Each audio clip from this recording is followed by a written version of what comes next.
महिलाओं का सशक्तिकरण एक महत्वपूर्ण विषय है, विशेष रूप से हमारे भारतीय समाज में।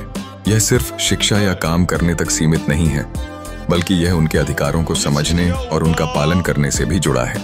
आज हम जानेंगे कि कैसे हम अपने अधिकारों के प्रति जागरूक रह सकते हैं और अपनी सुरक्षा को मजबूती दे सकते हैं। सबसे पहले, हर महिला को अपने अधिकारों के बारे में जानना जरूरी है। सामान्य भाषा में यह कहना कि महिलाओं का भी उतना ही अधिकार है कि वे सुरक्षित महसूस करें, चाहे वह घर हो या सड़कों पर। हमें अपने आप को सुरक्षित रखने के लिए सतर्क रहना चाहिए। यह जरूरी है कि हम अपने आसपास की स्थिति को समझें और कोई भी संदेह होने पर तुरंत कार्रवाई करें।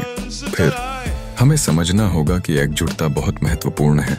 जब महिलाएं मिलकर खड़ी होती हैं तो उनका सामर्थ्य कई गुना बढ़ जाता है। सामूहिक रूप से हम एक दूसरे को सुरक्षा प्रदान कर सकते हैं।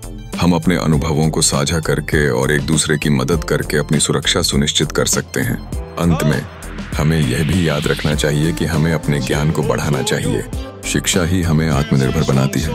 जब हम अपने अधिकारों और सुरक्षा के बारे में जागरूक होते हैं तो हम समाज में एक मजबूत आवाज बन सकते हैं।